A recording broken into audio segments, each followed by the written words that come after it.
Dark Satellite Media.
Welcome to Red River Podcast number 45 in the house today with me and Langan hanging out in somewhere off the island, undisclosed location for sure.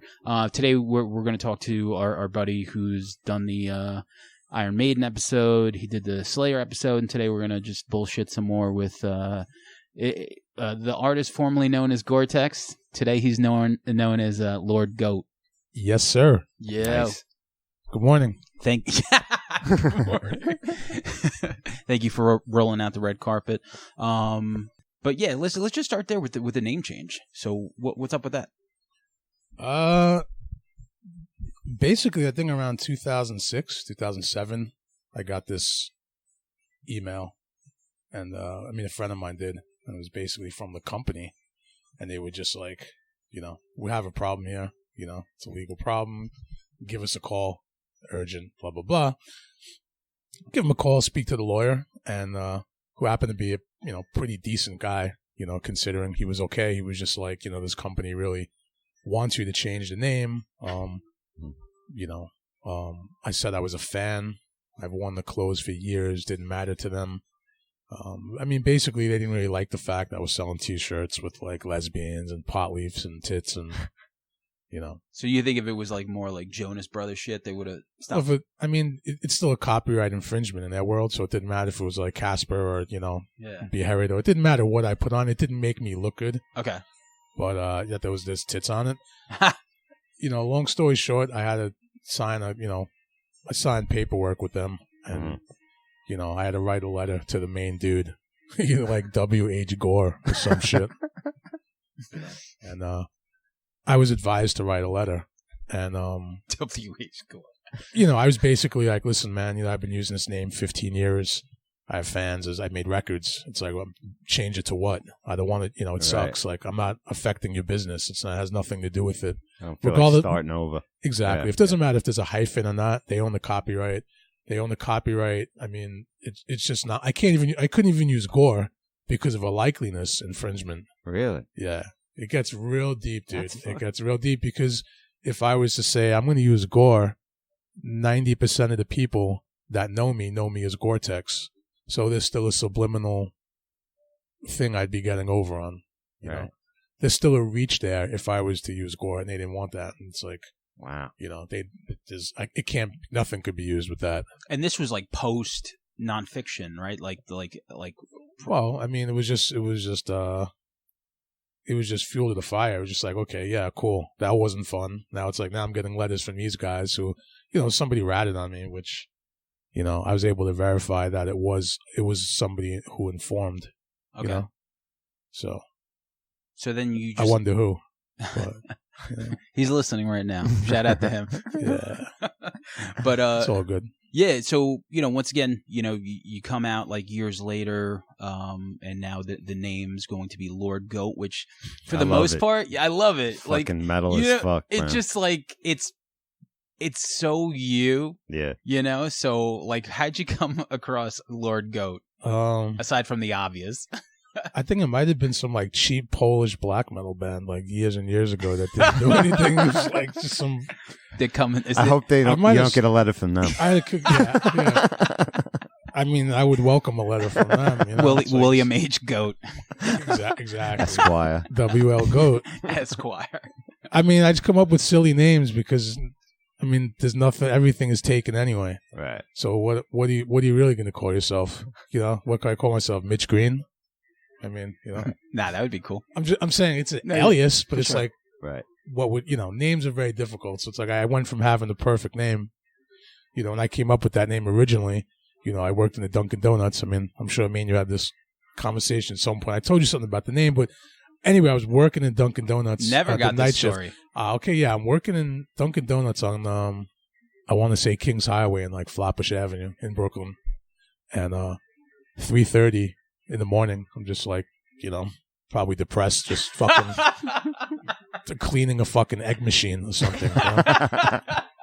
Like Qtip walks in, you know? So it was like, at that point, he had just done the Brooklyn Dodgers song. I don't remember. I think it was a remix, or I don't know exactly, but the shit was fire. It was already classic. It was ridiculous.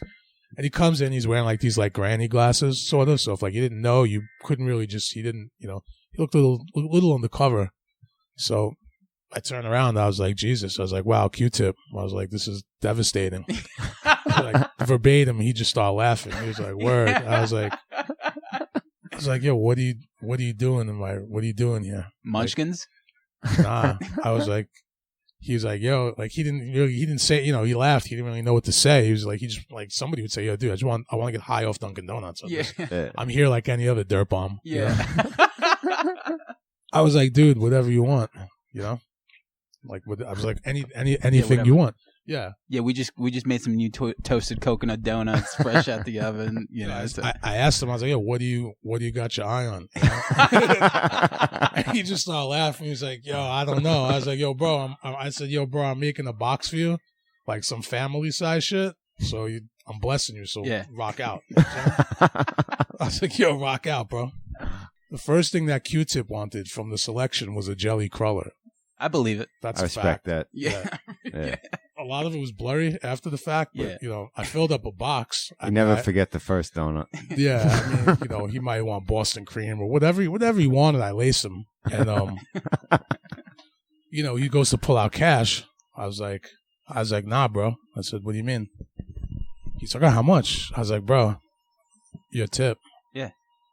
I mean, you just did the Brooklyn Dodger beat, you know.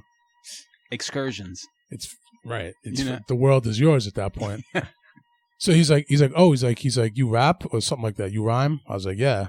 I wasn't about to speak. I wasn't like one of those dudes. Hey, check out my verse. And I'm just like in his face and spit on him. Right. I wasn't doing that. I've never been that way anyway. If anything, I'm still not. I'd rather you not know I rap for some, like, it's fine, but it's not.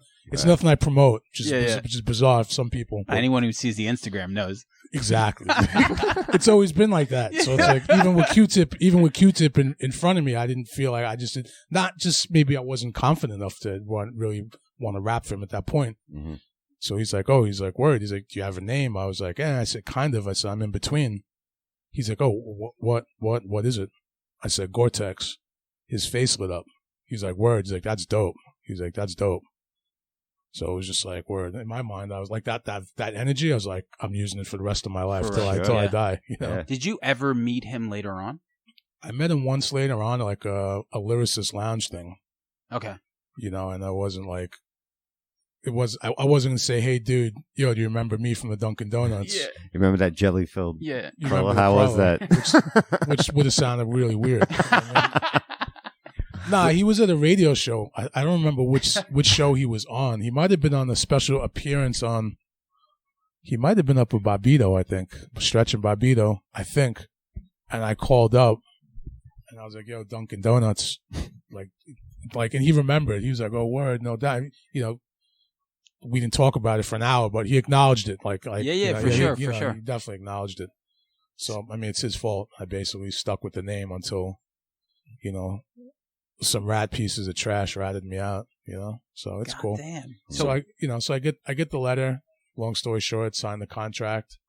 I made them throw me bread.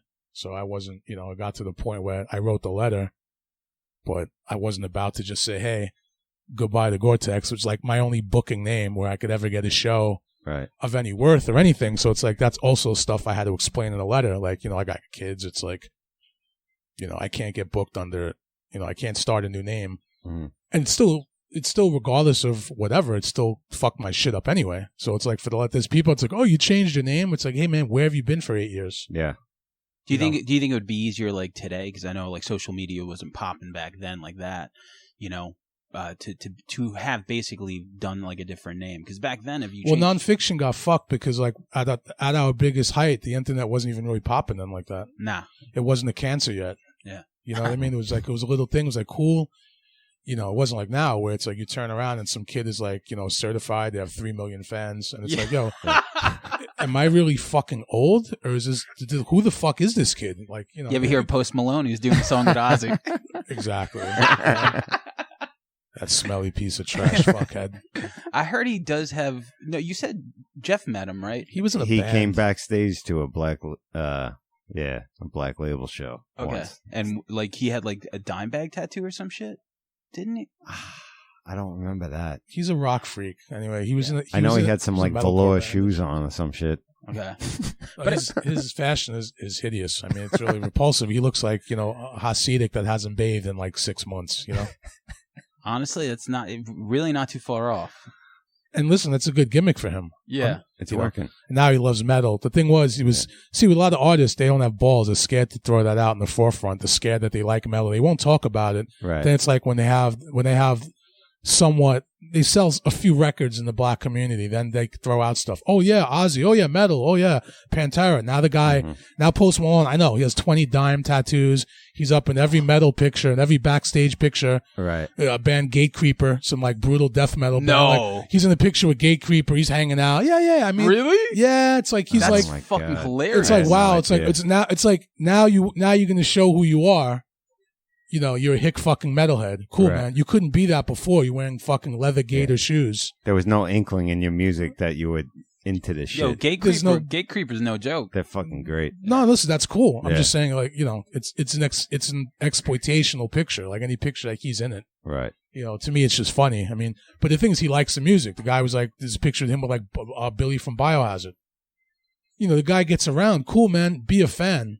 But it's like, it's just something. It's like I don't understand. I don't really get. Don't you think it's I don't like a get it. playlist generation though? Like, Of course it is. So it's like, you know, like remember, was it like when Ron was talking about it, like when we were doing the Maiden thing, where he's just like, these guys just they like one of everything. They don't know what it's like to start off with one album and go, Right, like, right. Well, you could download somebody's catalog and you start from that last album. You're like, man, I don't like that album, blah blah blah. Meanwhile, it's their first heralded classic album, and it's like, yeah, this sucks, and it's like you're getting it's no way It's to all out really. of whack. It's no way to get into bands. It's no way to get into music.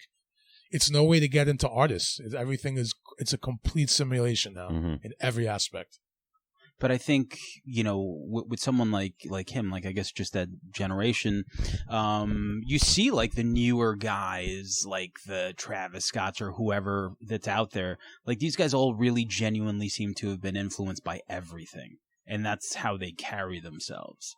You know, like they're like, Everything is freer now. I mean, you know, it's like there's a certain freedom that like I may not like their music. I'm not going to endorse it to say anyone should ever listen to it, but it's like these guys have a confirmation, you know, like back in the 80s and 90s, even late 90s, like if you were a black artist and you were performing hip hop or urban music for people, you still had to really kind of like go out there and just kind of like work harder. You didn't know. You didn't have, you know, like that, you didn't know if it was going to definitely work out. You still had to, you know, it's a new generation, of course, but these guys have like this, you know, I can't say if it's good or bad. It's just like this energy that like everything's coming to them because it's already been set up. Everything is already set up for this guy and that guy. There's nobody paying dues anymore. You know, Travis Scott's third cousin is already signed, and it's like there's nothing.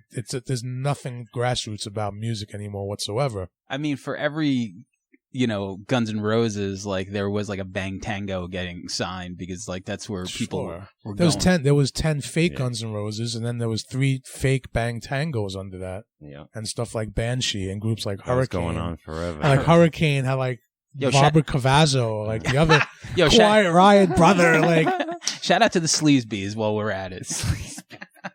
Alice in Chains too. They spawned a million. Alice in Chains. Sully is one. Yeah, perfect. They were the biggest. That's a whole other. I mean, that's a whole other hate. That's convo, I think. But that's one certain things like people just like they generate.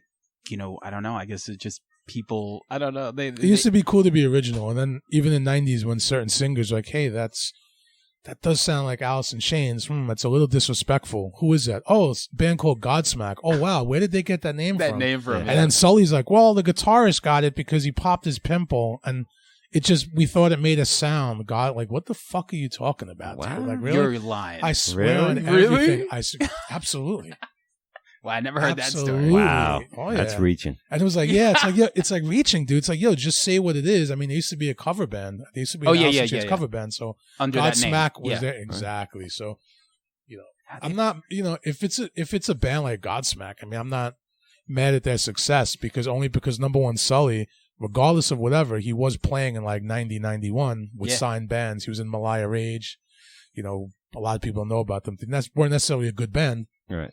But, I remember that name. I had no idea. Yeah, but he played with them, and those were all metal guys. I mean, everybody from '90s bands were all '80s metal guys. Usually, whether they want to tell you about it or hide it or not, you find out and be like, "Oh, that scumbag was in." You know what I mean? Like, oh, that guy from Orgy was in Rough Cut. Interesting. That's no, that's funny. That I knew. Yeah, did you? Yeah. Oh man, that's funny. Orgy. That's a good one. That's a throwback right there. What was it like when you guys were coming up, like with Nonfiction? Because you did have to like cater somewhat to like, or like, did you ever run across like A&Rs? Like, were you like, dropping like, let's say the 4W demo? We went through every possible configuration of the industry you could think of, from fucking tap dancing for A&Rs and then trying to get record deals and then finally getting a record deal. Through MC Search getting us a record deal, which to his credit, I mean, we worked with him and he turned around and said, okay, he's like, well, if you guys are so horny to fuck with Geffen, he's like, let me see. He's like, give me 2 weeks. Yeah. Even though we already signed a pre-production deal with him anyway, but we were like, okay, do your thing. He came back with a deal. So, even though it was a pre-production deal, it was still a deal with Geffen. With Geffen, and Geffen back then, it was still a monster. But it was on its way. The whole industry was, of course, I break my ass for years, and of course, the second I get in, oh, this is merging. MCA is merging with Geffen, Kababad, of course, that's my luck. Absolutely, it would happen that way. So we got signed to Geffen by the woman who signed Grim Reaper in 1985, who just played Smithtown like last week. I was there. Oh, were you? I did go there. I didn't know that. I did go there. Somebody dragged me there at the last minute. They were like, hey, Steve Grimmets. Yeah. And this guy I know calls him Grimmets. This guy, Craig.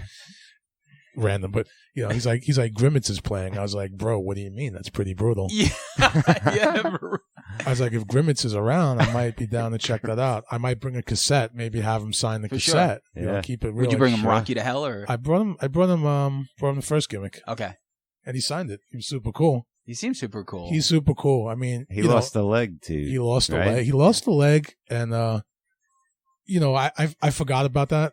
So people show me pictures of him wearing like Irish capes and like weird stuff around his legs. I was like, at first it annoyed me. Then I forgot he lost his leg. So the bottom line is the guy's voice is never been stronger. Really? Exactly. I heard some high notes, man. Yeah. Oh, no, he really? hits. He hits everything. Yeah. The thing is, first he came on, he had this like headphone gimmick, like Bobby Brown.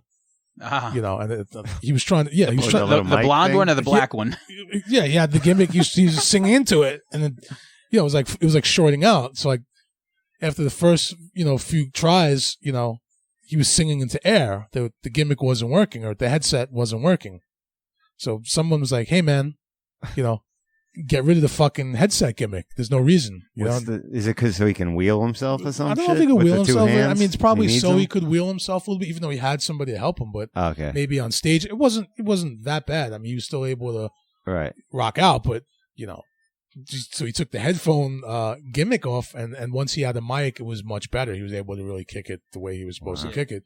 But I would suggest anybody to check it out if they're looking to hear those old school songs. Yeah. Wow. I heard some of the clips, and it's amazing. Like, you see a guy like that, or even like Jeff from Possessed, right? Yeah. Like, they're guys that are still out there doing it, and like, I don't know what part is like because they have to do it financially, or they want to do it just for the music, because it's super hard. I'm glad Jeff came back, because I mean, Possessed is beloved, You like the new record too. I love the new record. New record's great. It's fucking great, and his voice sounds just like it used to, man. Definitely didn't lose a step, Yeah. For me, it's just a bummer of what happened to him, but because it shouldn't have happened to him.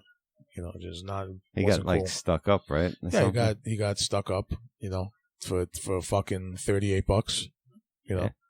Which the thing is, he kept it real. I mean, they were like, he's like, I'm not giving you my money. He didn't think he was getting shot. Yeah, right. I didn't know that. He wasn't trying to give up his bread, and then somebody fucking shot him. It's like over nothing, over absolutely. What year would that have been? Absolutely nothing. That was like a long time ago. It was 80. 88 was the last Possessed EP, right? It happened in 90. It happened at the same time where Mike Terreo tried to get Possessed going back again, and they got this guy Bob Yost or something. Yeah, so it's like that happened, and it just like I remember that moment in time. I was like, I thought it's pretty weird, Yeah, that happened. So it shouldn't happen. There's a lot of people it should happen to. Not Jeff. Jeff is. We were going to bring up how Primus should have let like fucking Jeff come out on that last Slayer tour and do some Possessed songs. That'd be so great. Why not? Right? That'd be so funny. Larry Lalonde seems a little. Listen, Larry has some self-hatred issues that should be, I have my beef with him, so if Larry, if you're listening, I mean, yeah, he's a big listener, so let him know. If that's what I was going to say. Yeah. You want to get something off your chest, Yeah, we know this is his pre-workout. Yeah, like listen, Larry, Blind Illusion was fantastic, and I don't know what you're thinking. What do you think of that last Slayer lineup? It's Slayer and Primus, Ministry, and Phil and the Illegals doing a Pantera set. I think it's interesting. I mean, I saw something about I saw the Illegals doing Pantera stuff. I thought it was powerful in parts. Yeah. I think some of it just the drumming, you can't really do what Vinny did on the songs, so some of it's awkward. Even if that guy is a pretty decent drummer, it's good.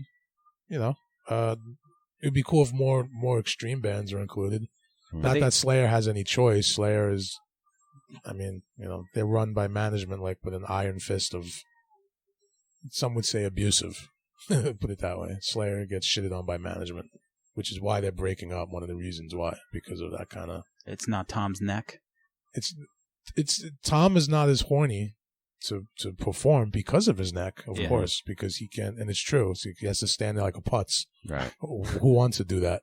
Right. The point is management and Nazis, and they've had the worst relationship with management, and they signed the contracts with them, and it's out of misery contracts, where management makes more than Slayer.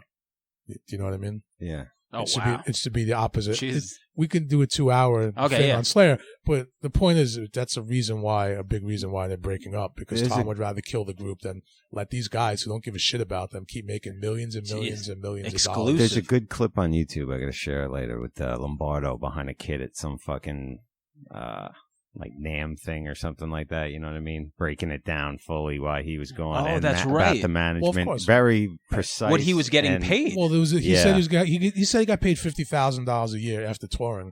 That's probably a fact, and you'd have to believe him because he wasn't getting paid per show. He probably signed a shitty contract, and if he was, it was probably $300 a show, which is ridiculous. Now the joke is, you think, Lombardo, poor guy, he got paid. How much you think Tom got paid compared to if Dave is complaining he made $50 a year, what do you think? Tom is making $4 million a year?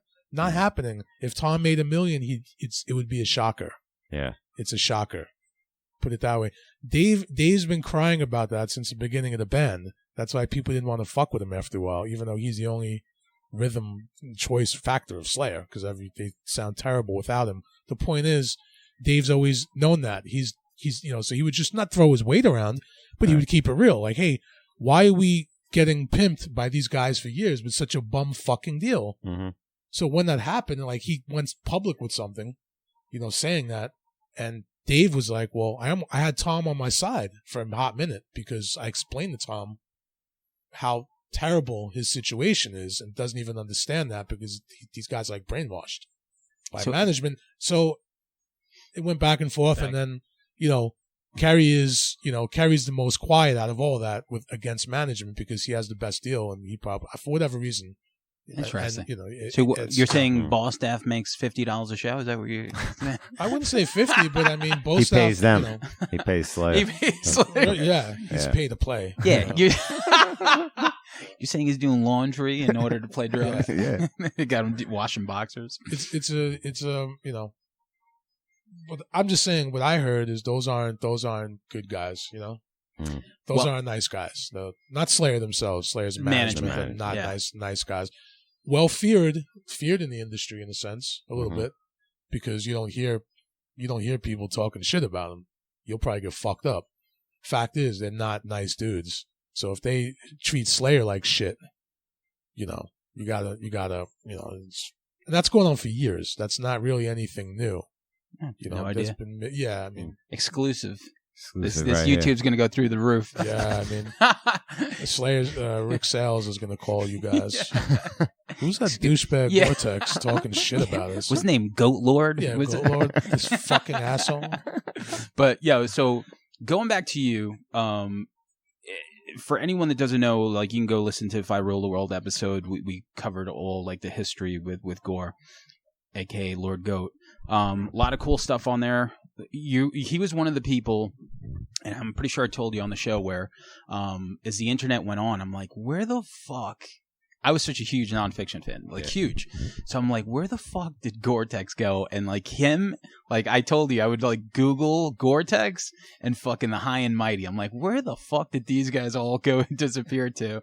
But years later, man, you kept it somewhat busy, and now you're back. Like you had so many great features on that Heavy Metal Kings record, the second one. And I feel like everything is up on an upswing. You got a record coming out with Stu Bangaz. Absolutely. So like how did we reach that point? Like you and Bill just kind of started talking again? I mean, it's more in depth than that. It probably couldn't really be described. Sure. Like how in depth now, but pretty much. I mean, there's a lot of shit to go through just to kind of like weed out the garbage and like weed out, what's important and what's not important and what's real and what's not real. So once that was kind of figured out, because it wasn't any real problem that, it's just kind of like, the internet has a way of just like being a cancer on its own and like making something that's really of no truth. Anything could be, it's a dangerous thing with everybody. I mean, because it's like, like I read shit about everybody. So it's like everybody, the only thing is, it's like when you make records and like you're doing this and that,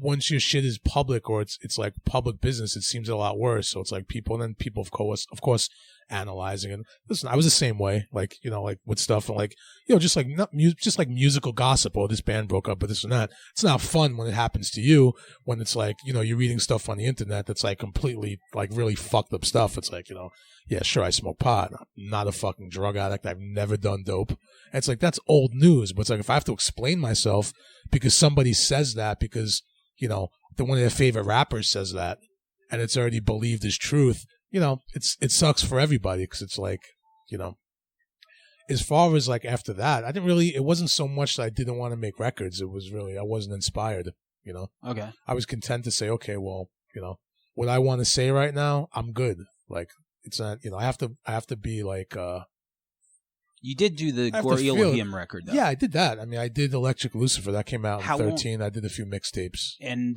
stuff like that. For Electric Lucifer, like there's a bunch of tracks on there. So was it like the duration of like a bunch of years? Well, a couple of those tracks definitely I had that I was sitting on. A lot of them I got in this like this spurt and just like kind of went nutty and just like recorded a bunch of stuff when I felt like it. So like it's like, you know, that's usually the best results, you know. The thing is that album got fucked up as usual. It's like always something. Like nothing could. It's never ever you know smooth. But you know, and I don't want to blame the guy who mixed it, even though he did fuck it up. The mixing and the mastering. You know. Shout out to him. You know, exactly.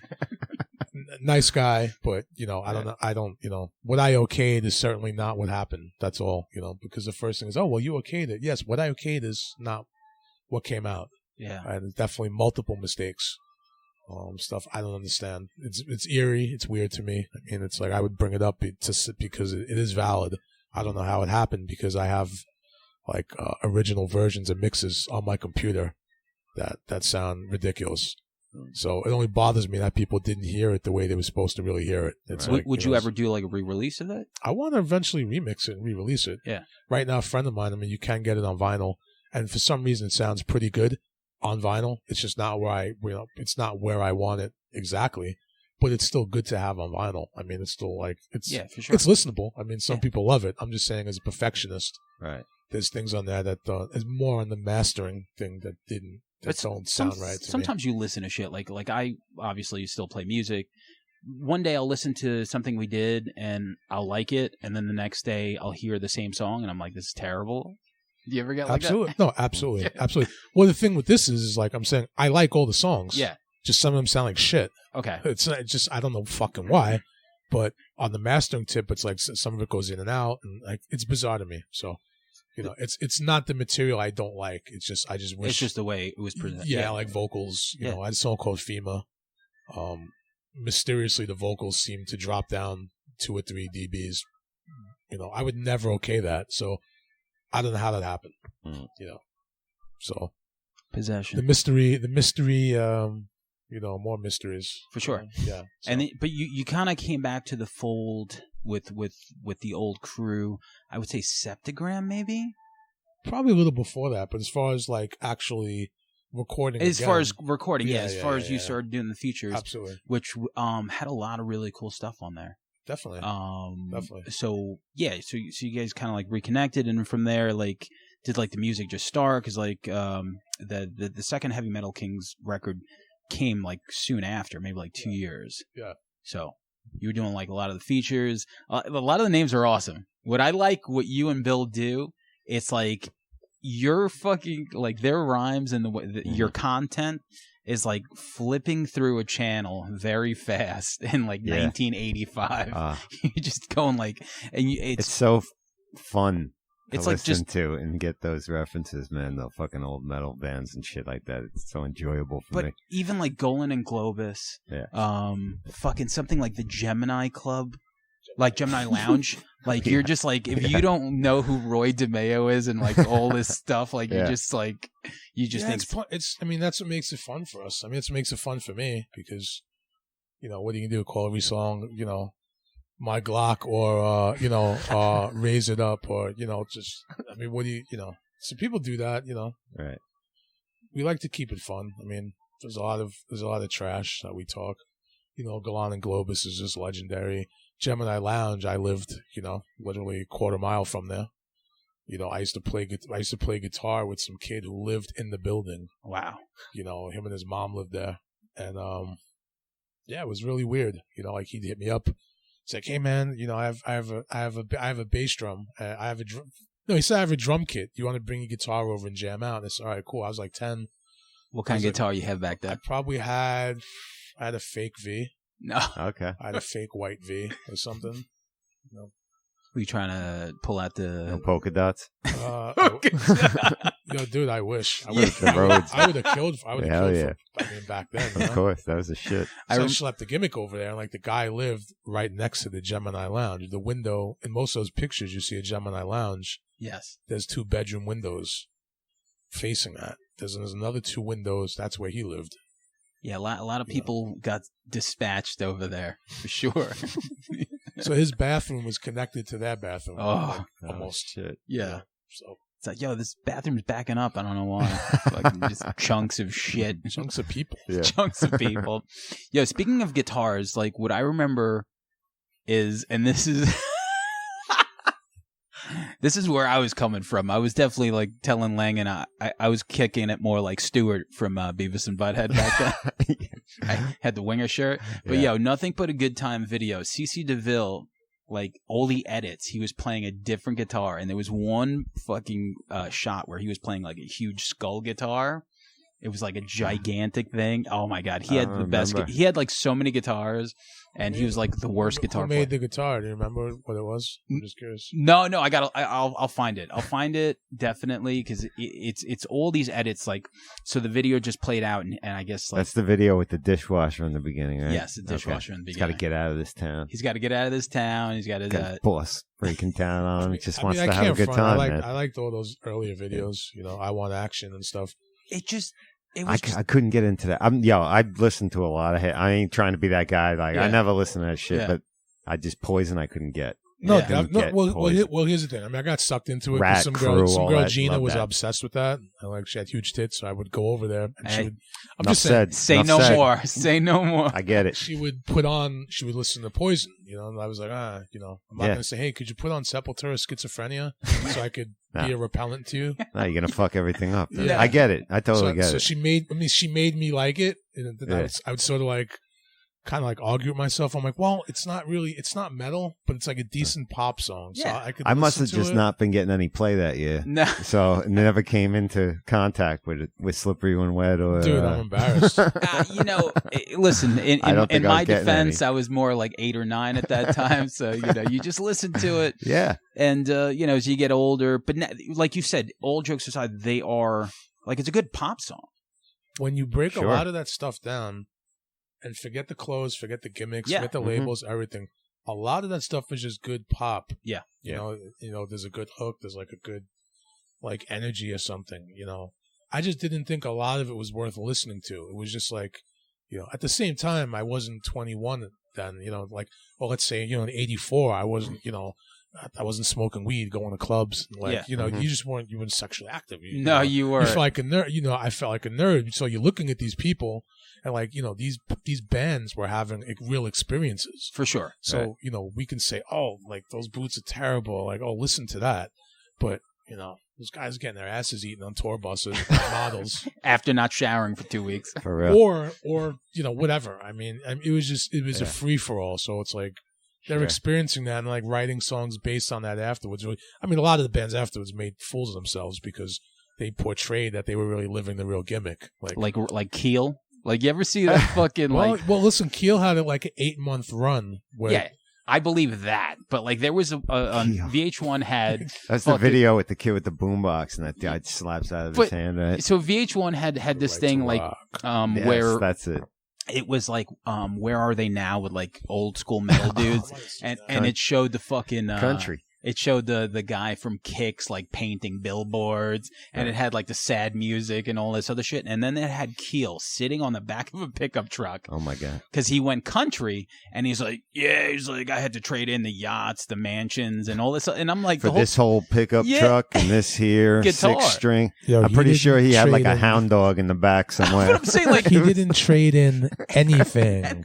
You lost it. Lost it. Right. No, that's you looking at like, all right, fuck, this is up now. What do I do? Like, maybe I'll do Christian rock because that's like a built-in audience, or I'll do, they have this thing, and I just got to get a flag or something. The thing about Keel is even when even at the height of his fame, he wouldn't even have. He did talk about Nashville, like so. I think he did have a slight interest in that when he was doing the gimmick because he was hanging out with Gene Simmons and he was getting really amped, and like they did go gold. They were in magazines, so he was excited for the time being. His mistake was not continuing to make records, because if he just kept making a few more records, like his name wasn't marred or tarnished in the industry. Right. So he could have came back and made more records, even that were more. And back heavier. then, gold, like if you went gold, you were eating. If you went gold, you would get labels. You would get calls back from your label. Yeah. You know, like they would treat you like a half a person. You would get a tour bus. You get tour money. You get a tour bus. If you didn't go gold back then, and you weren't like reaching it, you know, you weren't like, you know. That was it. Like that was the bare minimum. Like I remember because I would read Billboard magazine and read enough Hit Parader magazine to know that if at the very least, if you didn't go gold, like people just weren't fucking with you. That's it. Like gold and platinum, like that one platinum Not there, at that everyone was level. just like, okay. Right. Once all those bands back then, it seemed like there was just so much fucking money. Oh, they were printing money, man. They were printing money. Yeah. They were printing records because there was so many bands that were signed after like a band got huge and sold 20 million records, like Guns N' Roses. So when Geffen had all this extra money to play with, they signed 30 bands that nobody knows of. Every major had at least 10 bands at that point, which is pretty scary if you actually think about it, how many hair bands or lack of, you know, were active. You know, if you look at like later copies of Hit Parader. Yeah, you know, and stuff like that. There's people you wouldn't recognize that have full page ads, and I'm like, who the fuck are these guys that are on? Where did Tough RCA? go? They were just throwing shit at the wall. They were just throwing shit at that band. Tough. Let's see what the next Tough. one that hits. You know? If you know, Banshee, if you had long hair, you were getting a deal at that point. It didn't really matter. Like, you know, they usually have like, you know, like three hideous Pretty dudes. Boy Floyd. Three hideous dudes and like one, like, you know, one guy that was marketable, like two creeps and two marketable guys in every band. That was part of the deal. Right. Back then, A&Rs would walk into a studio and let's say the band was like going off and kicking ass. If they didn't like the drummer or the bass player, they're telling this guy, you know, you guys got the gimmick, but you know, you gotta lose those two guys or lose that guy. Yeah. You know. That guy's not. It's not happening. 1, 2, 3. It's over. Like that's how they would. And it was based on image. All that was based on image. Did they try to do that to like you guys like when you first started? No, because it wasn't like we wouldn't look good in spandex pants anyway. No, but I'm saying like just in general. No, because the lady who signed us was probably on medication. She signed Grim Reaper in '85, which was cool. She signed us based on. She signed Grim Reaper and Nonfiction. Wendy Goldstein. Yeah. Who I know she's listening, so you know. I bet. Yeah, she's big listening. Yeah. She was in a taxi. Well, the first time I met her, we all met her. We met her in her office, and you know, nice lady. She kind of, you know, small, you know, short lady, nice woman. But we noticed like her hair was like, you know, half kind of like hanging over her eye, and when she moved it back, she had a big hole in her head. She had like a big gash, almost like you could stick part of your hand. Odd, you know, okay. You know, maybe she was self-conscious about it, cool.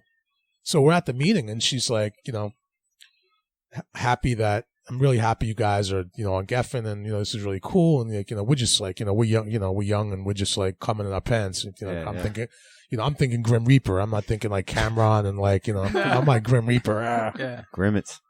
She's like, yeah. I mean, she's like, listen, I know you guys might be looking at my head, you know. Oh. I was just like, you know, like, yeah. She's like, it's okay if you're looking at my head. She says it again. I'm just like, yo, like in my mind, I'm like, yo, man, why are you doing this? Yeah, like, yo, why are you doing? She's like, if you're looking at my head, she's like, I was in a taxi accident, you know, years ago. She's like, I was doing a lot of coke, and I got in and this taxi was flying up 7th Avenue and like he flipped out and hit something and we smashed into a pole and like my head smashed into the partition and like a chunk of the partition got stuck in her head. You know, she survived obviously, but I mean, it was like a really fucked up accident. And it's like, she's telling us and I'm just like, wow, like, damn, that's like, no doubt. I really didn't know what to say. You were like, what does this have to do with Grim Reaper? Right. What does this have to do with Killer Priest? And like, you know. Like, I don't see anything. Yeah. So long story short, she was horny on a roll, trying to sign groups and stuff. And, you know, something was like popping in the underground and there was a good word. Mm-hmm. And there was good words about us then. You know, she asked Killer Priest. She's like, yo, these guys, like, you know, Killer Priest was like, yo, they're dope. People at the time, they were like, yo. Oh, yeah. Heavy mental. They were giving us the green light. Another thing about Priest is there's another whole other record he did that nobody knows about. That Priest did a first record before Heavy Mental. Oh, really? Yeah, like I saw him up there. Like this is, you know, when, you know, Geffen existed. So I would go up there and I saw Priest And he's like, I got this album. There was like an office, like a nice office. Go in there and smoke weed, whatever. He's like, all right, let's hear it in the office. It was like this hi-fi, like $5,000 hi-fi system in there, like dope setup. Mm-hmm. So he throws a DAT in there, like a DAT machine. He throws a DAT in. It was like the most brutal shit I've ever heard. It was like, number one, it was better than heavy metal. Like, it was better than what you heard. And it's like the first song. I don't know what it was because it was just a blur to me. It was like a fucking mosh pit, dude. It was horrendous. Like, yeah. I'm sitting there like, my mouth on the floor. I'm like, yo, dude, I'm just like thrashing my head, and he's just like standing there. He's like nodding, and just like, I'm like, the song was over. I'm like, yo, this is shit. This is beyond, Yeah. And he was excited. He played me a few other songs. Okay. We bullshitted him in. That was it. What was his affiliate? Like, he was like an outside more member of like Woo. Like, do you remember what his connection? Has always been around. I don't know exactly. I couldn't say he's somebody's cousin. He was the Sons of Man. Sons of Man, Killer Priest. Yeah, the outskirts. He's been around for a minute. So I see him again maybe a couple months later, and like, he's looking like somber. I'm like, what's good? He's like, that thing I played you. Was like, yo, it's not coming out. It's not. I was like, why not? Why wouldn't that come out? And he's like, yo, they're just bugging. He's like, they're not feeling it like that. They're saying there's really nothing. I'm like, yeah, but you're not a radio artist. Like, they're not. Right. What single are you gonna possibly do that's gonna blow? Like, what are they thinking? He's like, yo, they're bugging. He's like, I gotta do something now. He's like, I'm gonna knock something out. I'm like, so you can't use any of what you played me. You're not using that. He's like, I don't know, not most of it. And long story short, everything that came out on Heavy Mental, I've never heard that before. It wasn't on what he played me. Put it that way. I feel like that album might have gone gold. I feel like it might have. It might have, but you know something? I think at that point in time, Geffen, their setup, I don't think they had everything in order to set the album up to go gold. Like, again, Wendy Goldstein is A&Ring the project. Right there, you're not dealing with the full, not to say a full deck. It got weird with her. Do you think it's just not her forte? And at that point, like, people in the music industry, because I always hear stories, like, it's more, I guess they're looking at it more of like, like a business, like a return. It's all a business. Yeah, no, that's all it is. It's all it is a business. There's nothing really about it. It's not, you might find people here and there in the industry, more in the 80s and the 90s, the last of people who cared about music as far as being an A&R's. Building an artist, signing them, and maybe thinking down the line they're going to develop. Or even just hearing, like, by the time you get to Geffen, I'm sure, like, 4W's, Legacy, and all that stuff was out. Oh, yeah, definitely. For sure. Yeah, absolutely. There's other stuff that was out, too. I'm just saying she gave us the deal because, she might have liked MC Search, and she liked what we heard, and she asked, whoever was else on the label, she'd asked them, and everybody thought we were cool, whatever. He gave her the green light. Once she signed us, she didn't know what the fuck to ask us for.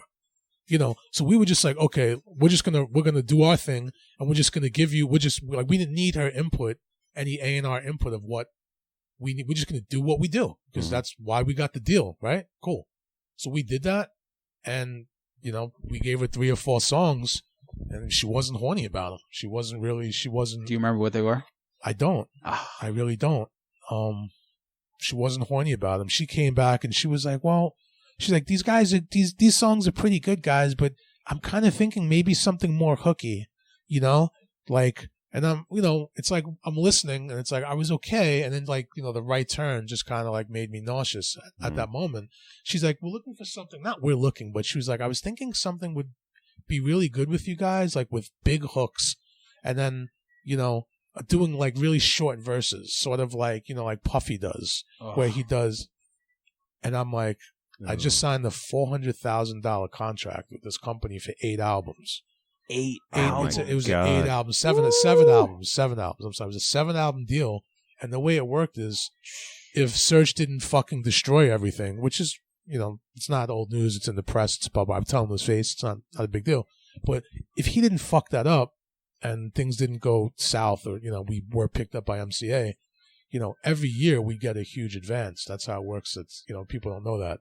So we got $450 for the first year for the album, but if the album went gold, we'd get $650 for the next thing. If it went platinum, we get incentive clause kind of we thing. get $750. And back then, if it pushed right, like that was still around the time where you could have. Well, yeah, because I mean, again, Warner Brothers were also interested in us, and interesting how some of our material wound up on the Linkin Park album. So that's always going to be of interest to me.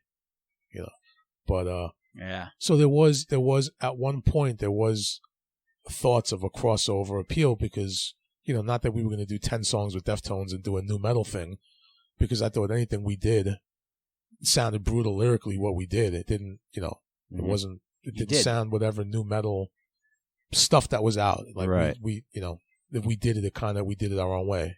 Yeah. Can't rap over Morbid Angel riffs. It has to be something rhythmic that so guys that do that, who do it well, I don't have a problem doing that. Yeah. Because I still respect dude from Deftones anyway, as a musician anyway. So I never, and it was cool. Like, I'm a fan, so it's not fuck all the other stuff. Like, I'm a fan of, so to me that was, And I like the separation. I like the because you guys are metal as fuck without having the necessarily chunky guitar, or like the things that you have to insert the metal in or something. You know what I mean? The lyrics are there, the tone, the fucking the heaviness of it. I'm a bastard when it comes to that.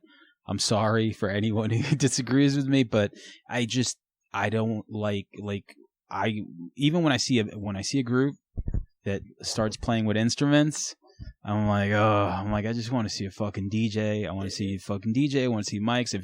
Unless you're the Roots. If you're the Roots, that's how you start it. The Roots. I mean, dude, I'm extreme. I'm extreme. I'll go more extreme and say, Portishead, I don't want to hear cuts. I don't want to hear that. Really? Yeah. You don't want to hear cuts on Portishead? I don't want to hear cuts. But that's how Dummy was. I love Dummy. I just wish the cuts are okay. It's not. Yeah. It doesn't necessarily need to be there. I love the singing. I love the sampling. Right. I love his tracks. The guitar playing too. Yes, Adrian. Mm-hmm. Great. I don't want to know there's a live DJ around. I don't want to know there's some trip hop vibe going on. In my mind, it's 72. Shout out to Andy Smith. Don't ruin it with cuts, man. Don't modernize it for me. Don't do that. All right. Damn. I'm sorry. It's not a popular opinion, but it's the same logic though. Same you know logic, what I mean? Same logic. Yeah. Listen, I don't it's want like some people don't like the chocolate and the peanut butter. You know what I'm saying? I don't want to hear rap and metal mixed either. I'm not saying I'm not a fan of most of that shit either. But I did like the CIA, the Nonfiction remix. For some reason, that was worked. Cool. I don't know why. Why did it work? I have no idea. The riff was chunky. The way Steph Carpenter, the way he interpreted it was pretty heavy. I thought the lyrics were brutal. Yeah. The tempo, it wasn't like a doofy Korn Limp Bizkit jump up and down. It wasn't that. It was just like almost the Sabbath riff played with a couple of chugs. It wasn't really. It wasn't overpowering. It wasn't super new metal to me. Yeah. It wasn't. No, there's a way to do it. Even when you do something like that live, I would imagine, because I've never rapped over a guitar, it's just probably harder. You have to like project more. It just doesn't really come across as well, Yeah, I don't. Did you like Prophets of Rage, or any like? Could you get into that? Do you want me to edit all this out? No. Do I like it? I saw them play live at Riot Fest in Chicago. Yeah. And, I love Public Enemy like any normal human being on the planet. I love Cypress Hill. Right. I loved Rage. Together, I don't know what they're doing. Yeah, sometimes, same thing. I liked Rage Against the Machine. I like Soundgarden. I didn't like Audio Slave. Yeah, I don't know. Just don't jive. Let me tell you this. For me, they were huge. So we went to Riot Fest, and it was right before Jawbreaker was going to do their reunion. That's what we were all pumped for. Prophets played on the other side, and when Prophets played, I could have sworn half of Chicago was watching them play. Yeah, and I saw like the power that all those people still command, because they're like stadium groups. And then icons. Once they were done playing, I feel like a lot of people left. And then we watched Jawbreaker, but yeah, it's just it's not my thing whatsoever. But Zach is a hardcore dude. Zach fucking was in Inside Out, and his flow is brutal, so he projects more, and it works more for that.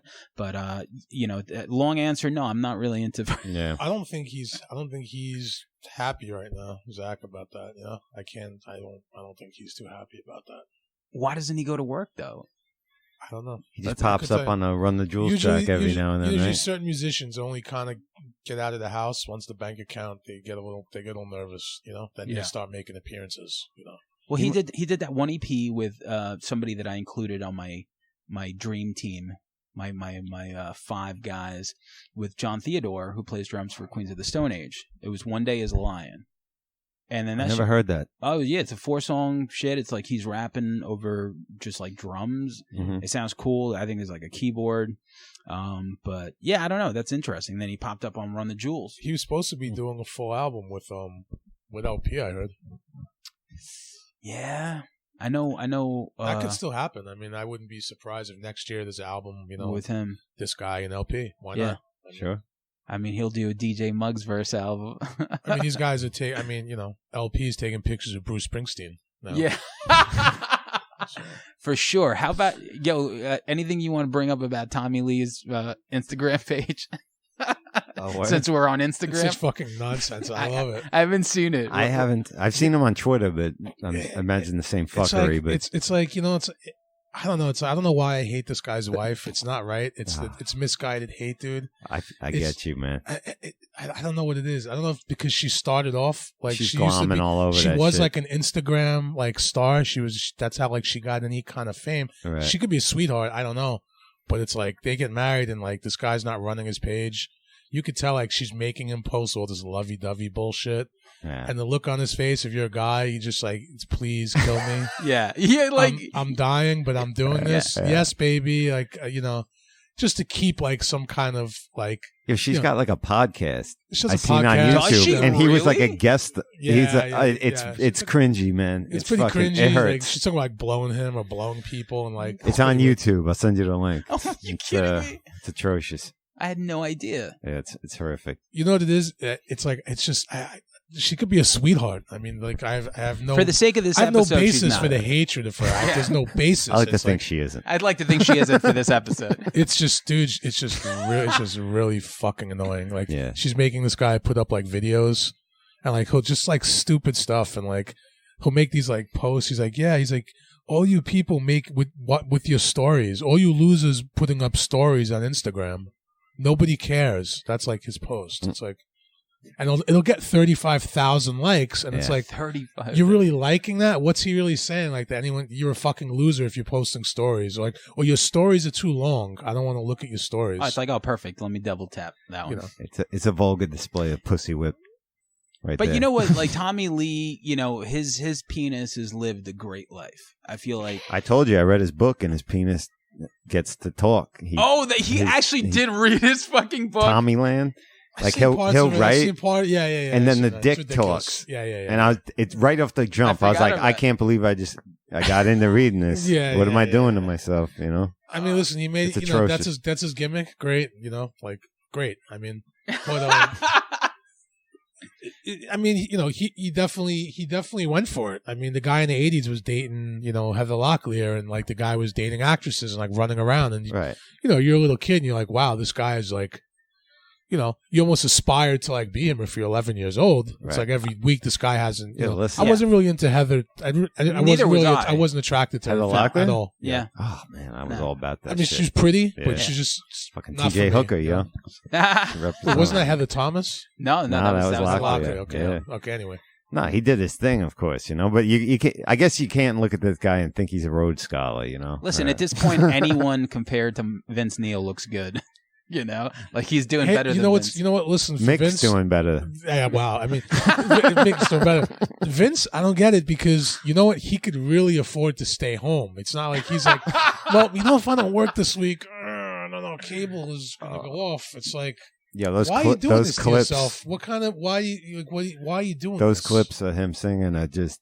I don't understand what's going on, but as long as it's not even English, it's coming out of his mouth anymore. Is he under some weird contract to some like weird like obscure Live Nation thing? Like he has to perform. Maybe. Why is he? For what reason? Maybe he's funding. I think Hanoi he's just waiting for someone like them to stop booking him. Like, listen, we can't go on with this anymore. Someone's got to tell me I can't go up there. No, they're never going to stop booking him because there's always going to be fucking okie fucking fogies in Oklahoma and these weird festivals. They're always going to want to see that, and because those people have never been able to see him. No. It's not that's true, but those people have never seen Motley Crue in their prime, or they never came around in '87. So if somebody from like Bearsville, Utah, or from Casper, Wyoming, or wherever, to them that's a big deal to see these guys now because they're also reliving this. It's a whole war. The movie it's like me sitting at the Misfit show paying $175. Well, if my friend paid $925 plus tax. If Vince got himself in a little shape, though, he didn't know if he was listening to Sam Hain or what song is it? Yeah, exactly. What? He didn't If know Vince what whipped himself into shape, though, maybe he could He doesn't carry it care. a little bit. You know what I mean? I'm sure he never learned to sing properly or something like that. No. But still, or don't walk around at all. Just stand still, or get the wheelchair. Get a wheelchair. Say you got into an accident, then no one expects you to move. Save your lungs. Let me tell you, the first time I saw a chink in the armor of Motley Crue and Vince Neil, once again going back to it might have been MTV or VH1, where he got a facelift on TV. Oh yeah, I remember that. That was definitely. It was an hour-long That wasn't the special. beginning of the end. It's already. Definitely. For me, I was just watching this. I'm I remember Primal Scream being so badass. I was 12, and years later, this guy's getting a facelift and a soccer mom hairdo on fucking national TV, and I'm before that. Wait. And then he was on the Surreal Life. Was that before or after that? That was after. That was after. With the little guy. I'd say Generation Swans when it all went downhill for him. But I didn't fuck with Generation Swan like that. That's some bad shit. Never even heard Generation Swan. That's when they tried to shoot their videos like Anton Corbijn, like a 90s kind. It was very similar to Until It Sleeps Metallica, when all of a sudden that was Motley Crue's. I tried John to do Corabi, that right? shit. That guy John Corabi was that That's the self-titled album, self-titled. and that's not a bad 94. record actually, but it's better than whatever Vince did. Yeah, coming back every now and then. My friend Tom, it was a try to stay relevant. A desperate try to this is what the kids are doing now. And those guys all did it. Kiss does it all. A million times. Yeah, that's a whole other podcast. What they do. They're oh, disco, no problem. It's hair metal. They are the biggest trash bags ever. I love them. God bless those pieces of shit. What's kind of great about it though is they make no bones about it. It's we're not trying to have any integrity in this. It's fine. They're good. They're like the Trump of music, unapologetic. I mean, listen, they're beyond geniuses. What they do is beyond genius. I mean, it's next when level. you read every interview they've done, I mean, I have, whether it's good at every 80s. I mean, I have. Yeah. It's unbelievable. Yeah. The things that they would say, the analogies that Paul would make are unbelievable. I mean, you just would not believe. You think, okay, Asylum comes out. Paul is he's you have to figure it out. It's sort of like a deli. You come there, it's we have the freshest stuff. You don't want something. Dude, he's going on about food. It's how it's their best. Asylum is their best record. I mean, these guys are salesmen. Yeah. They should be studied at every business school, because it's unbelievable. Yeah. I mean, people have to take their hats off to them if they can really see every era at every plateau and analyze that. How they bounce back, how they reacted to those errors is genius. It's really I'm not genius. a fan of the music, but I respect the hustle. I respect For the sure. hustle. You have to respect the hustle. You can hate the music, because there's a lot of lies with the music. They had a lot of co-writers, a lot of stuff. Obviously, I get it. Wrote some stuff on their own, but Sure, a lot of co-writers. I'm not surprised. Yeah. Some of it they didn't hide, but a lot of they didn't have a lot of respect all the time for the craft, in the sense of who did it or who played on it or who, you put something down on paper of who didn't play, that kind of. There's a lot of that stuff in their camp. Right. Shout out to Hot in the Shade. Wow.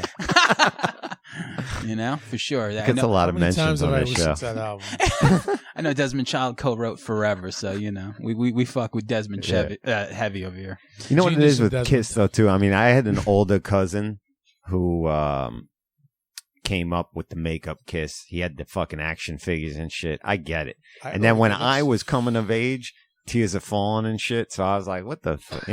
I seen the makeup stuff, but I was like, what the fuck is this? You know what I'm saying? You don't know how many times I've beat off to Vinnie Vincent. He was a hot chick.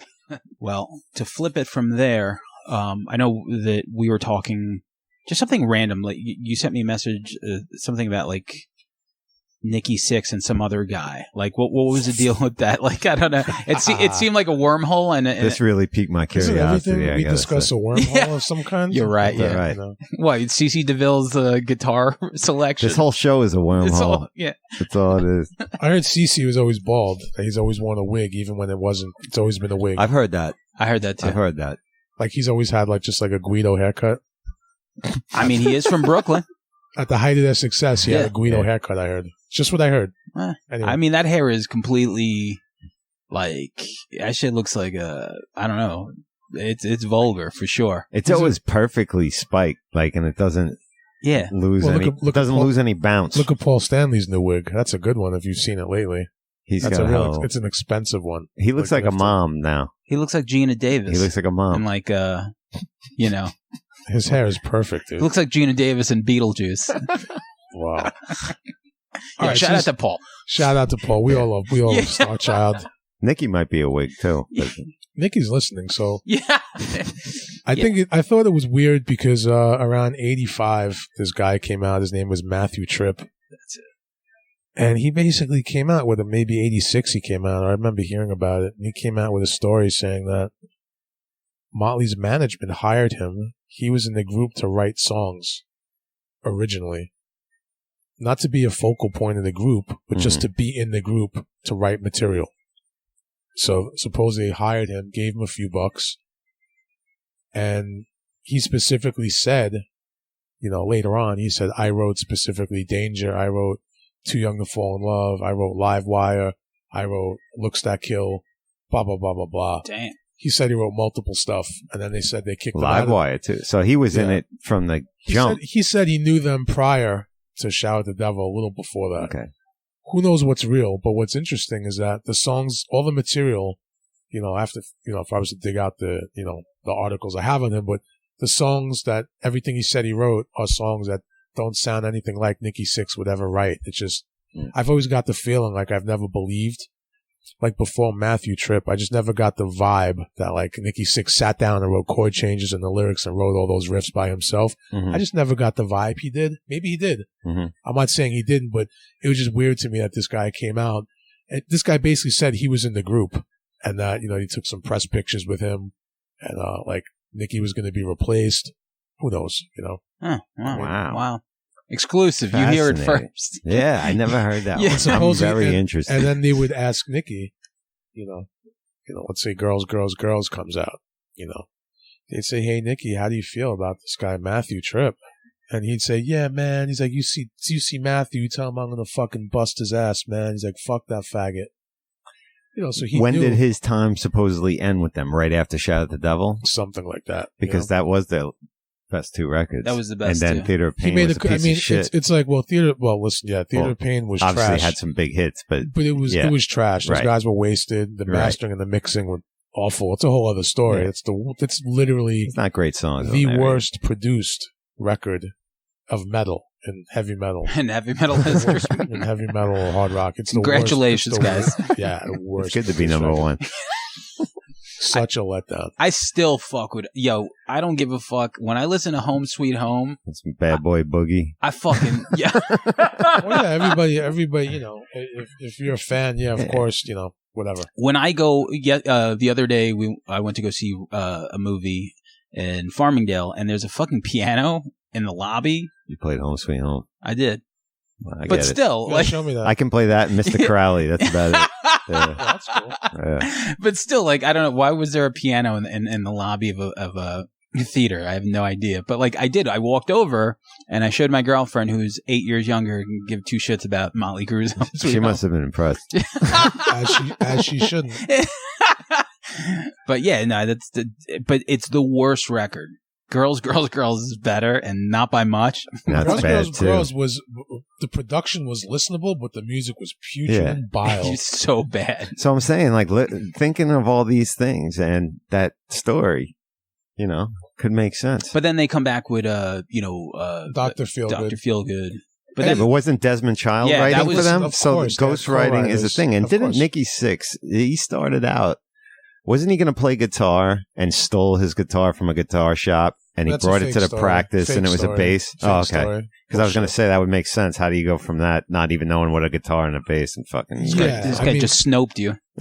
I'm saying like the guy. Listen, Nikki Sixx is a legend, regardless. Yeah, Sure, no it doesn't doubt. matter. I don't care if he This wrote is a just song fun or talk not. right I here. could care less. It's Yes. just interesting because I feel like maybe Mick Mars.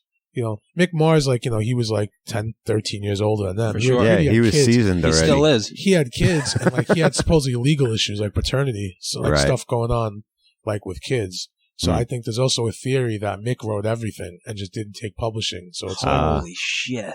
because what the whole time, you gotta, like Mick was able to play. I mean, in 81 and 82, Sure. Mick He was was probably the in his one. prime. Yeah. So where would Mick Mars' riffs be? Where he didn't have anything? Like Mick Mars had nothing to offer? God damn, that's Shout such a out to good Devil. That's a great point, man. Yeah. Yo, shout out to Mick's kids for not getting any of that money. Yeah, shout out to Mick's son for robbing the TD Bank on... Did he? No. Oh.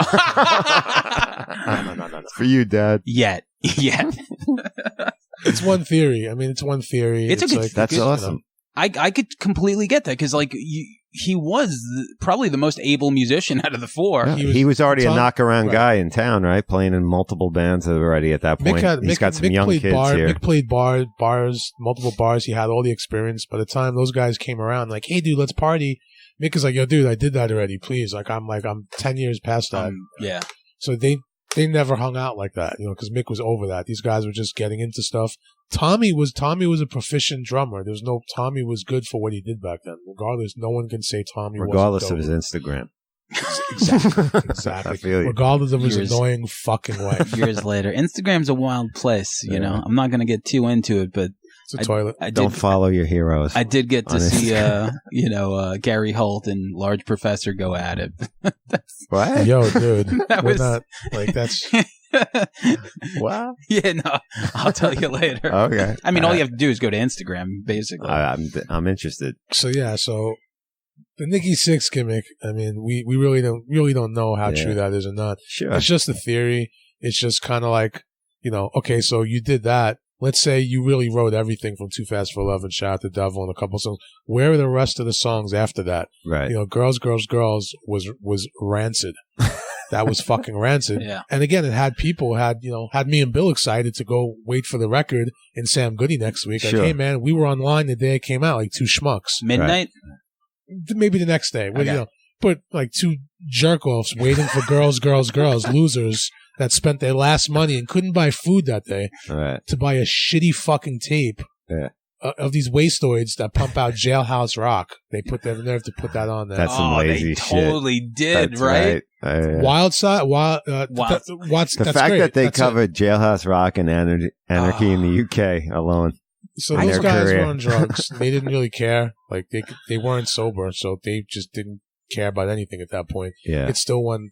I think Girls, Girls, Girls still won 2 million at that Oh, point. it went listen, easily. they could have fought it in the microphone at Yeah. that By point that and time, sold it for sure. And at that point, like, newer bands were coming out and they were smoking them. Sure. For The, sure. the problem, well, I mean, as soon as Guns N' Roses came out, the major problem 87. Yeah. was exactly how musically how small it made Motley Crue look. Oh, Because kidding me? It was scary. It was a scary thing to see because it's like, I was a Motley head. Like, I wore an Alice Fiend shirt every day to school, spikes. Like, I was really, Shout Out the Devil came out. I was about it. You know what I mean? Yeah, man. But then, like, Guns N' Roses, I really detested that when I first heard it. Not because they sucked, because I didn't want to give in to how good it was. I was like, this is not possible. This is not those happening, riffs, if you take 1987, you take Girls, Girls, Girls, and then this new band, Guns N' Roses, Appetite for Destruction, Sure. and you compare just the riffs alone. It's a fucking mockery. It's a band resting on their laurels at that point and a hungry one. You know what I mean? It's kind of similar to like when Black Sabbath on their last tour with Ozzy had Van Halen. You got bands at two different stages. And Van Halen were blowing them away. blowing them off the stage, and they were kind of done at that point. You know what I mean? And it's kind of Crue and Guns N' Roses is Motley needed to do Dr. Feelgood to save the business. No question. Yeah. That's why they're like, you're getting sober. Yeah. We're going to have this guy. We're going to write all the songs for you. Just show up and stop the drugs. Otherwise, it's over, probably. Exactly. Right And there. it turned out to be their biggest album. Yes. But it's still not a great album. And ruined Metallica. The production is good. That album existing ruined Metallica for me. Bob Rock. Because of Rock. Yeah. Let me tell you something. Lars wanted that sound. Yeah. Let me tell you something. People could have voodoo dolls of Bob Rock until the day they die. Don't blame him. They were taking it. They were going to put it into the ground. Totally. But when I was whatever years old, that guy was like the Antichrist to me. What did absolutely? Everybody. I already know Langen's opinion on the Black Album when it came out. What did Young Goat think of? Young Goat never heard it. You never heard the Black Album? I never heard the Black Album in its entirety until 2016. What? Yeah. Why? Wow. Why then? Because it was you knew how whack it was. It was personal for me. No, but I'm saying I heard them. I'm saying listen to it from beginning to end as a product. I heard the singles. I heard Sad But True a million times. You heard Sandman 8,000 times. You're probably like, this whole record is like this? But you know what's embarrassing? I get it. What's embarrassing? I'm saying when the whole Metallica thing I took personally because, like, you know, I was there since '84. Yeah, for sure. It bothered me immensely. No question. So I was not giving into that, no matter how great the production sounded, how great Lars' drums sound, which those drums never sounded better. The whole record sounds, I'm not going to dispute that. I love it. And if any other band made it, I might have been like, wow, but it was betrayal. It was heavy betrayal. It's like the Iron Maiden factor, but deeper because Maiden didn't do anything on purpose. You can't really blame them for taking certain things. Metallica was a very calculated band. As much as people don't want to admit that, even diehard fans, they were very calculated. They knew they were going to sell out. To what extent, nobody knew or when. So they were like, we're going to put Fade to Black on Ride the Lightning. So no one's ever going to be able to accuse us of selling out because we're always going to do ballads. As soon as they signed, Sanitarium. Exactly. As soon as they signed to Q Prime, part of the deal was Q Prime is like, hey man, you can make another thrash album all you want. Go crazy. The next album, we're doing big business. It's over. That era's over. So I get it from a business point. I just, as a fan, it was just like, this is a different band. But in 2016, this is not the guys. Like, what made you? Why then? Because I heard Through the Never, and it sounded cool. It was like a thrash song. Yeah. Mm-hmm. I was like, I'm like, what is that? Right. And it said Through the Never, and I was like, that's on that? Like, so, yeah. Mm-hmm. The second half of that record's great. Of Wolf and Men, The God That Failed, which is funny because you said betrayal. That's one of the lyrics of the song. There's some decent stuff on there. And for me, like Sad But True, if any other band wrote it, it probably would have been more... I mean, it was still received well. Enter Sandman is brutal. I can't listen to it. Like, the lyrics... When I went to go see the Big Four, and they played that song, you would have thought fucking Jesus Christ himself was on stage. Everyone there was just like I said, it's a business move. It's now you can sell out anywhere that's electricity. You're in that mega level that's like fucking beyond anything. But the transition was so abrupt to me. It was abrupt. They made no videos, then they made one video, and then they released like 6 singles, and like it's like, whoa, what the fuck? Well, they toured for 4 years behind that album. They did. So they milked everything. Sure. You know, their management was like, listen, you're going to be on the road for 5 years. You're going to make $20 million each. I get it. He toured for 4 years, and Parker missed all 4. But all right, so we could do a Metallica podcast at some point. I think we're definitely going to. That's for sure. Definitely in the cards. Right after how annoying she is. Right after the Weezer one. But so real quick, I want to talk about the new record you have coming out with Stu. Totally looking forward to it. So who's Stu cool. and where did he come from? Because he just did Cannibal Hulk with Bill, and he's been around for a minute. He's been putting some shit out. Stu's been around for a minute. He did multiple stuff for people. He's worked with all kinds of artists from like, Chino XL to, just a lot of different underground people. I just started seeing his name come around like the last 3 or 4 years more. Yeah, absolutely. The last 5 years, he's definitely been putting in a lot more work. He did Cannibal Hulk with Bill. He did a couple of solo projects. Me and him are doing an EP right now. We're about halfway done, realistically. And it's like, I'm waiting on stuff from, a couple people that, verses and stuff. The first Lord Goat release. Well, yeah, definitely yes. I'm re-releasing Coffin Syrup, which was a Gore-Tex mixtape, and I'm re-releasing that on vinyl. Yeah. That's going to be Lord Goat. So it's I don't like this, but it's going to be his first real EP with new, like vinyl with new material. And you got the first feature actually because you did the hook on Bill's last record, Pulp Fiction. Yeah, we did Acts of Abraxas. Yeah. Did a video for that. Me, Bill. Great video. Sick Jacket. Yeah, I really liked it. I thought it was sick. For some reason, I think people are sleeping on it. I don't know why, but you know. It's true to form. Like I said, like you know, the lyrical content that you guys have, I feel like it just goes very well with that. And man, Sick Jackin's another dude for me. I can't, like, anytime I see his name on anything, man, I feel like he is so goddamn slept on. His DJ Muggs verse album, the Jackin is dope. Jackin is dope lyrically. I think his flow is dope. I think he just comes through every time. He's just one of those dudes that just, you kind of know what you're going to get every time, and it's not a bad thing. It's just like, it's just going to sound good. It's for not sure. going to, you know, and he's just one of those guys. I mean, he's been around for a while. His ear for production too, like he absolutely great. Absolutely. Like you hear him using those like old samples, and man, can't get enough. You get some dirty stuff. Shout out to Sick Jackin for sure. Okay, cool. So yeah, we're gonna look forward to that. Doesn't have a name yet. Not really. There's a couple of titles, but I don't really want to. Nothing yet, but it's definitely going to be. I think it's going to be cool. So far, it's sounding pretty brutal. Is it true? Gonna do some videos. You're going to get the. You going on tour next week? You're gonna get that Klaus from Scorpions feature. Oh yeah, yeah. I'm gonna be in Berlin, and I think we're gonna do. We're gonna do Blackout. That's gonna be the name of the song. Nice. It's gonna be me and Klaus. All right, and I might get Michael Schenker on guitar. Maybe Udo. Dude, Udo. You getting Michael Schenker? Yo, Bill met the other Schenker. Bill told me he met Udo and his son. Like this is just. I'm eating dinner, and I look down at my phone and it's a message from Ill Bill, and he tells me verbatim, yo, just met Udo and his son. Are you serious? Like what? Who sends messages like that? I don't know. What kind of mongrel sends messages like that? For people that listen that don't know, you could only imagine to know who Udo was, a singer from Accept, a short little German dwarf creep maniac who was amazing. But, you know, so for me to get a random text from Bill, just met Udo and his son, is mind melting. In Europe? Mind melting. He met him in Europe somewhere, and I was home, and you know he texted me. He was on tour somewhere, and I was just like, "What do you mean? How does that happen?" Like, you just hanging out with this guy and his fucking son. Like that's how does that? What do you mean? I saw Udo play in Port Jeff once. Did you? I did. I went to go. Brutal, I know, yo. It was one of those random things. So. We're like, yo, Udo from Accept is playing fucking the Village Pub or whatever the fuck at the time. Wow. And Port Jeff with Raven. And I'm like, okay. Also strange. So we went and there was probably maybe like 10 people there.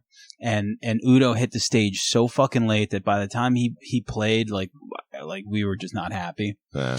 And he comes out and he's got the goggles on. Camo. And he comes out and he's like, yeah, it's good to be back in the States again. And we're just like, you're in Port Jeff. Like, is it good? Yeah, is it really that good? It was you're not in the States. You're in Port Jeff. But it was like 1 a.m. And I mean, I'm sure he's doing way better business now.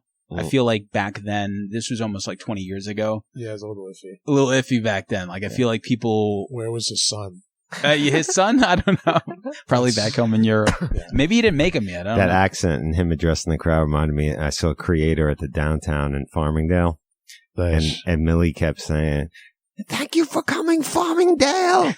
Can we hear you, Farmingdale? Instead of normally you'd be like New York. Yeah. No, I've never heard anyone actually address the town on Long Island. I'm like, he clearly just read off the itinerary. Where the fuck are we? In Farmingdale. All right, Farmingdale. Exactly. Farmingdale! It's brutal to hear him scream that. Scream it's for brutal. me. It's very brutal. I just saw like Smashing Pumpkins and Noel Gallagher play Jones Beach. I saw Billy. Mm-hmm. Did you? I was at that show.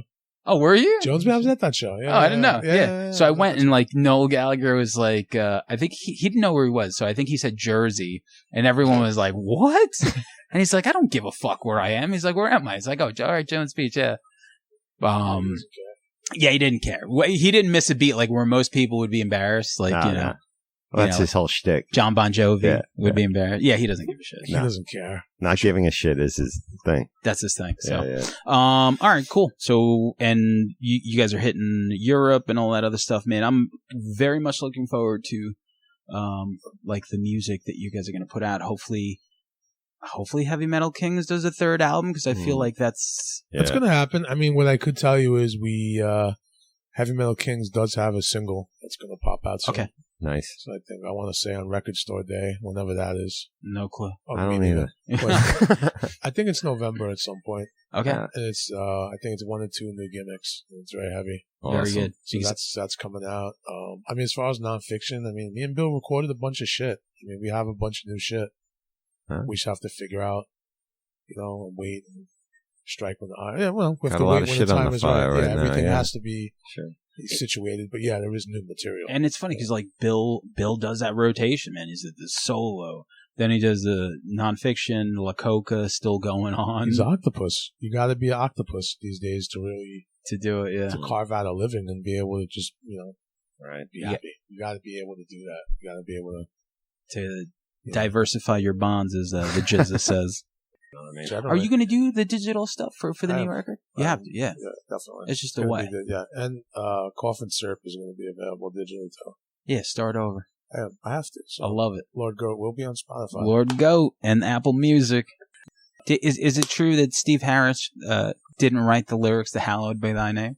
Well, yes, that's actually true. Trip strikes again. Right. He went to court and he lost. He had to pay a certain amount of money. Honestly, "Hallowed Be Thy Name" always felt weird to me a little bit. Really? Yep.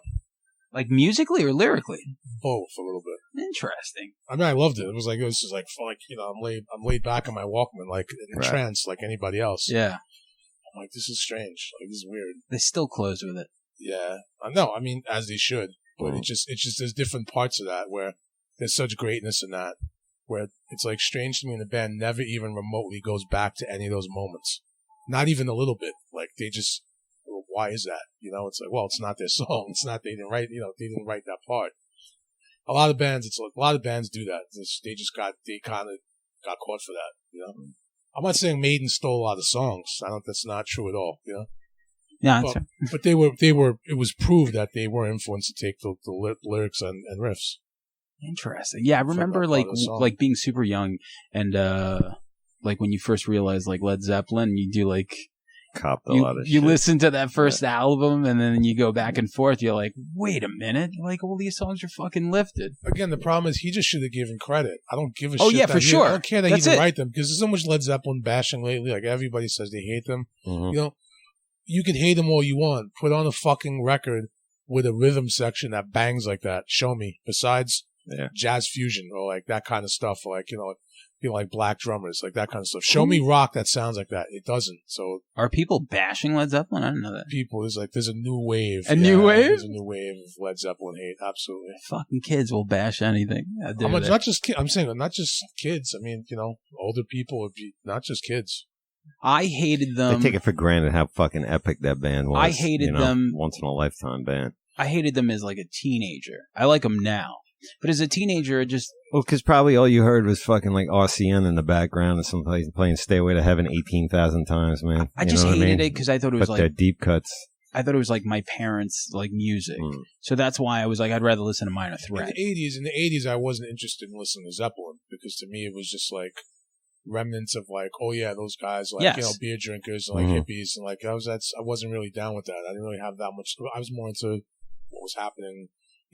Being screaming for vengeance. That's like, guys that listen to Zeppelin. I'm like, why are you listening to Zeppelin? I'm like, yo, dude, screaming for vengeance is like the most modernized metal you can get. Like, why are you listening to that? To me, it was ancient. Like, oh yeah, for sure, absolutely. The Who, in comparison, stuff like that. Yeah, it's like, but there was still that era where like there were kids listening to that where they didn't just jump on them. But they were pushing Zeppelin at one point. So I was like, I really wasn't really into that. No, I knew there was moments where Immigrant Song, and I knew how great Bonham was.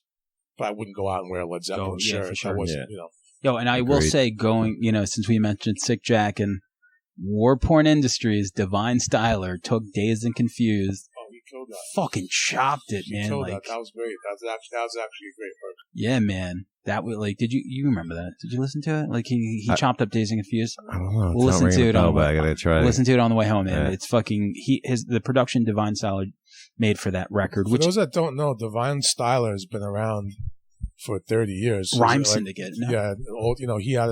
I bought his album as a little kid, and I'm not going to front. I bought his cassette, so I bigged him up. I gave him props. I mean, I follow him on Instagram, blah blah blah. Say what's up, blah blah. But I'm saying he was around for a lot of that old stuff, and I definitely consider him like, he's definitely slept on. So when he does some new stuff, or he does a beat, I would definitely check it out. I'm like, because to me, Divine Styler, his first album came out, it was kind of like, I want to say like Tribe Called Quest-ish, before they did it, before Tip and he was on that.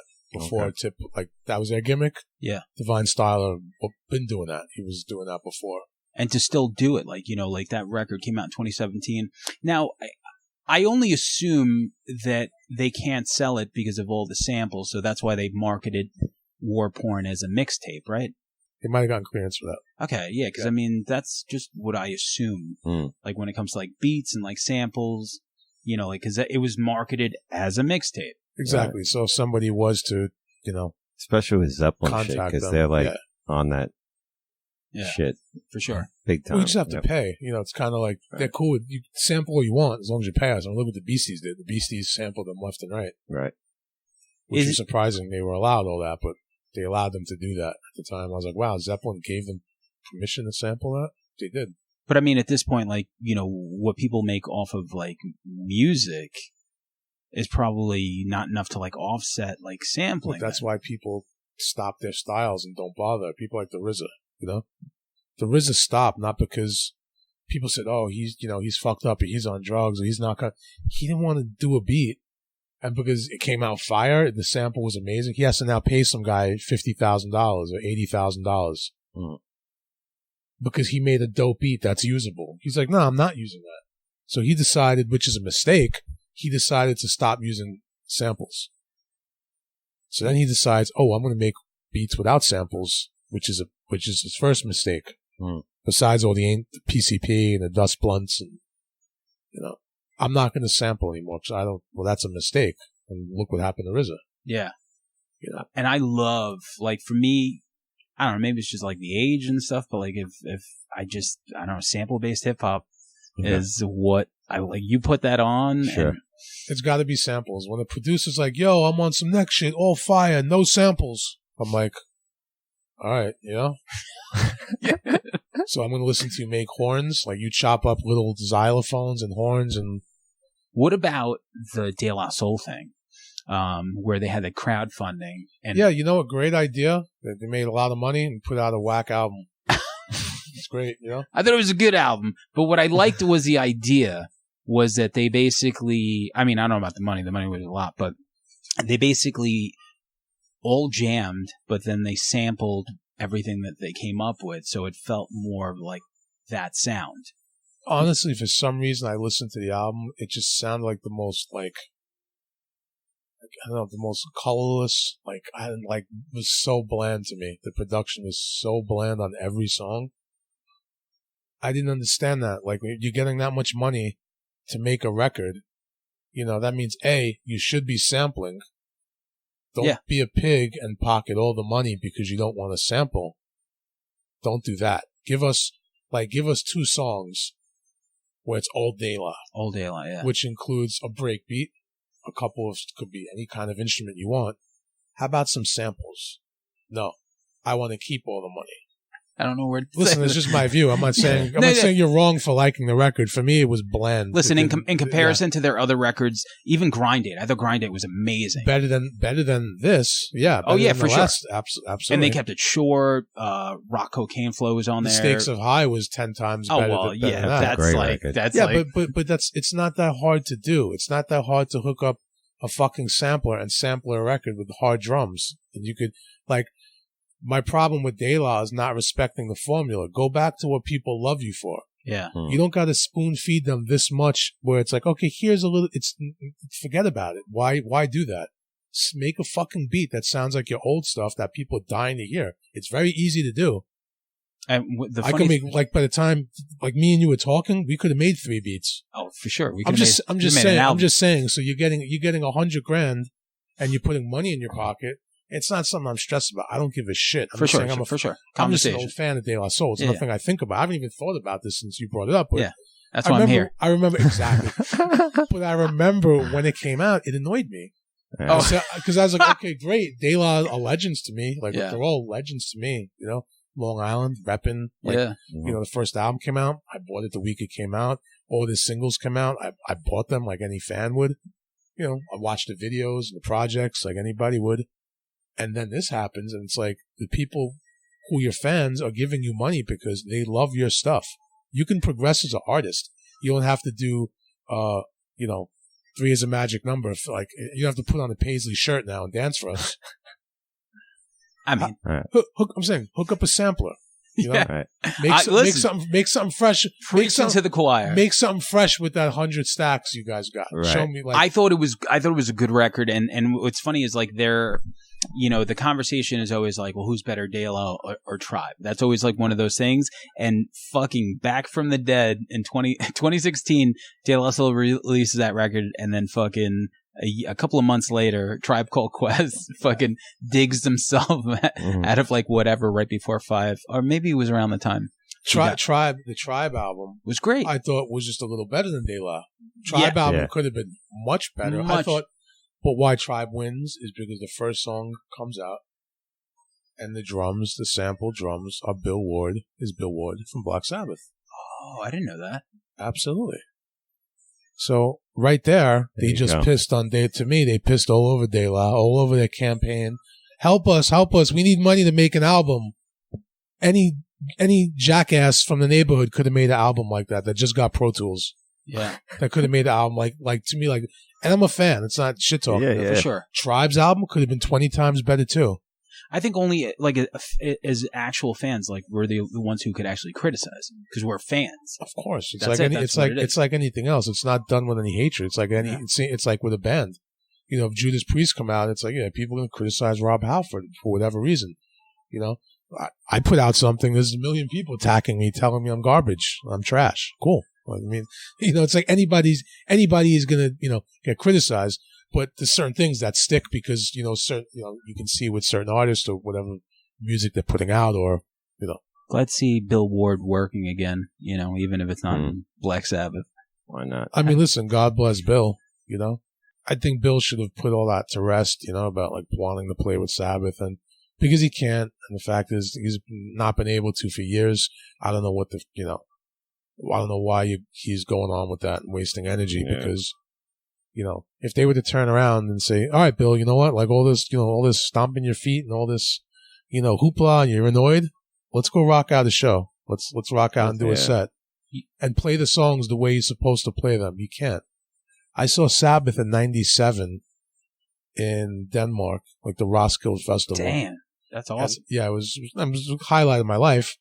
And, you know, like standing there with fans, like these like Nazi bikers, you know, with Bill. These Nazi bikers were next to us, didn't like us, like our clothes were baggy, you know, baggy pants were in then, and it's like our pants were baggy, and these guys we didn't give a fuck, but, you know, we're there to watch the show. And, you know, the theme music comes on, like that they used on the, you know, Sabotage, and these guys come out, it's just ridiculous. And Bill Ward is just very disappointing. Because like all the songs that we just played, you know, like anybody that just learned how to play the drums, you know, like for example, I don't know. It's a tough instrument to age with, man. It is, but you know, then you have to play it right or just omit it from the set. 100%. If you can't play NIB the right way, you know, or fucking the drum fills to War Pigs, right, which he never did correctly or the same twice anyway. But you know, stuff like NIB, if you're playing with that kick drum pattern, it's like boom, boom, boom, boom, boom. If you're not doing that bop, you're not getting the song. No. If you're playing it like a stiff old dead corpse, boom, that, boom, bat. What is it like? I'm like, hey, you know, and it happened a little bit. I'm like, all right, Bill, get in there, man, because and the whole show he did that, and it's not like he was in pain. It wasn't like he was distressed. it was like every cheapest, easiest way to play a song of like getting over. It was tight. Just to did that without any. So you'd hear stuff that's like, okay, you're gonna like, you know, if like War Pigs is a fill, it's like dun dun dun dun dun dun dun dun. He's not. You're just like doing two of them. Yeah. Or it's like, okay, cool, man. Like, but it's like throughout the whole show. And I was like, all right, cool, man. This is kind of like the beginning. A couple moments, there were good moments. I'm not gonna lie. You know, like Snowblind or that sounded sick. There's parts that locked up, but generally, I mean, even now, it's not like he's going to play anything correctly. So he really can't do a full set. It's not a matter of, you know. What I like now, you know. I love Bill Ward. It's not for sure. Not but and that's it. You can't really Absolutely. do much. But like now, at the very least, man, sometimes you go into like a YouTube hole and you can pull up like that 1970, you know, Black Sabbath fucking set, wherever the fuck it was. And you just see these guys at like the height. Even like I was having a conversation yesterday about Bad Brains, same thing. It's like, at this point, like, you can't see the Bad Brains. Like, you could see the Bad Brains, but you can't really see the Bad Brains anymore. It's like every group. It's like, I mean, it could be like, those are good examples. You could bring up 20 groups. It's just all about the magic at that time. Yep. Sure. You know, like when Sabbath, even up until, I mean, 78, people say it was the end, but there's video footage of them killing it, destroying the songs. I mean, yeah, Ozzy's voice was a little shot, but the band was tight as fuck. Iommi, around 76, he was the tightest he ever was in Sabbath as far as solos. I mean, he was fast, and I mean, there was no decline musically. It was just a matter of Ozzy was just not into it. His father died. Yeah. That was it. But, you know, it's just magic. Any group has that magic. It's just how long is that magic going to last? I mean, we talked about Maiden. Yeah. You know, I could get my documentary funded, you know, like what That's happened, like, right. like after the slavery tour, you know, what happened, what the mystery of, the mystery of 1984. This motherfucker you know? was writing a book.